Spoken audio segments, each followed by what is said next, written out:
Cousin falsely accused me of SA. Now my family is contacting me after almost 10 years. I grew up in what was probably the most normal of households. My parents worked a lot but still managed to care for me and my 3 older sisters. We were never super close as a family, but we never had any issues either. The same goes for my extended family. They always lived a few hours away, but we saw each other during summer holidays or Christmas and always got along great. However, as we got older, we naturally grew apart as everyone had their own lives. I'm 31 now. In 2014, when I was 22 and attending university, I received a phone call from my mother that turned my life upside down. I remember I didn't even answer at first because I was gaming with friends. However, she called again immediately after the first call. This was an unwritten rule in the family.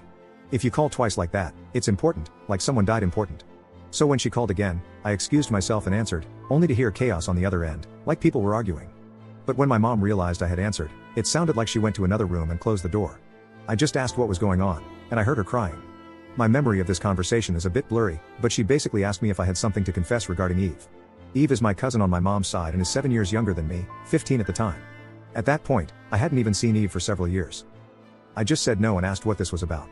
She just cried even harder and started accusing me of inappropriately touching Eve back when we were children. Eve had supposedly told everything to my sister, and my sister had relayed the information to my mother and my aunt. According to Eve, when she was 9, and I was 16, she had been playing in my room when I came in and started feeling her up. My mother screamed at me to say something, but I couldn't even speak. It was all so absurd. I remember thinking that it must be some bad joke. The last thing I remember saying was that it's not true and that Eve is lying. But then my mom goes on saying that Eve gave such a detailed description of where and how. Then she kept asking something like, "Did you do this? Did you do this?" And I just screamed back at her and denied it each time. It all ended with my mom putting me on speaker, and both my mom and dad said that they don't want anything to do with me and never to contact them again. 2 of my sisters texted me later that day, pretty much saying that I'm disgusting and then blocked me. I know it's weird, but after that call, I went to have a long shower. To this day, I still don't know why I did that. After calming down, I started calling and texting everyone, even Eve. No one answered, and the ones who hadn't blocked my number by then quickly did so. The only thing I heard back was from my father, who texted me to stop contacting them and that they need to heal. That was 9 years ago, and I haven't spoken to anyone in my family since that day. To say this messed me up is an understatement. I was living in a haze for weeks after that and hardly ate at all. It didn't help that this was right before I was supposed to defend my bachelor's thesis and was already stressed out. Luckily, my co-writer sensed something was up and saved me by controlling the conversation so that I got the easy parts. Without him, I'm sure I would have failed. Needless to say, no one came to my graduation. Then started the worst period of my life. I spent the first year expecting the cops to knock on my door and arrest me for what I had been accused of doing. I didn't land any jobs, I just lived off my saved money. I drank a lot and did oxy. I also grew resentful and violent. The only reason I didn't hurt anyone is that no one was around. My neighbor called the cops on me once after I had smashed a glass, but I managed to convince the officers that I had just dropped it, and they went away since there were no others inside my apartment. Instead of sleeping, I spent my nights planning how I could get revenge on Eve and make sure no one ever found out. I even thought about how I could actually do the things she had accused me of, but much worse. I know, I'm not proud of that. I landed my first real job in my field in late 2015. Only then did things start to improve.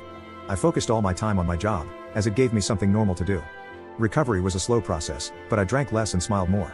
I lived cheaply and earned good money, so I made a point of buying myself a nice gift for my birthdays, a VR headset, a motorcycle, Lego, etc. And last year, I moved from my crappy apartment and bought a small house. It was an old dream of mine to have my own garage and a garden to care for. This has boosted me even more. So my life is okay now. I still have problems. I've been on antidepressants for the last few years, and while they help, it's not in a happy way. They simply remove the dark thoughts and replace them with dead ones. My trust in other people is close to non-existent. I've tried dating but have only been on 2 dates with 2 different women. It's really hard to speak like a normal person when it comes down to it. And what would I tell a potential partner when she asks about my family? Oh, you know, they accused me of a heinous crime, and we're not talking anymore. But I didn't do it, I swear. My field is very male-dominated, so the only woman I really speak to is my therapist, whom I like a lot. A few days ago, I received a text from my mother. It felt unreal, and I was scared to open it at first, so I just stared at the notification for hours before opening it. Yesterday, another text followed. Translated, they basically say, "Hi, my name. It's been so long since we talked. We miss you and want to know how you're doing." Here, she writes a long text about my sisters and how my nieces and nephews are getting big. I didn't even know I was an uncle. Know that we love you and always will. Love Mom and Dad. The second text said, "Hi, my name. We understand if you don't want to talk to us after what happened, but please listen. Last month, the subject of you was brought up at a family gathering. During this, Eve was downplaying everything that had happened to her. It got so awkward that she finally admitted that nothing happened and that she probably just dreamt it. We were all appalled by this. When we last spoke, we wanted to protect Eve and did the only thing we thought we could do. We know that's not excusing how you were treated.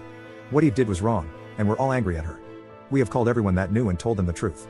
We all want to speak with you, and your sisters want you to meet their families. Please write back if you can find it in you to forgive us. Love, Mom and Dad. So yeah, that's my situation right now. I haven't answered, but they no doubt know I've seen it. Truth be told, I'm seething. So many old, horrible memories are now stirring again. I don't want to forgive them, and I wouldn't trust myself to be in the same room as them right now. Part of me wants to call my family and unleash everything on them, to guilt them with everything I went through until they all hit their rock bottom. Then dedicate my life to making my cousin's life as miserable as possible.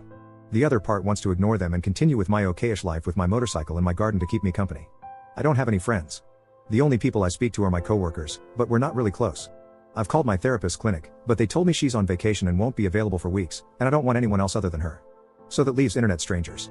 Please, where to go from here? Do I ignore them and continue as is? Or do I answer? And if so, what to even write?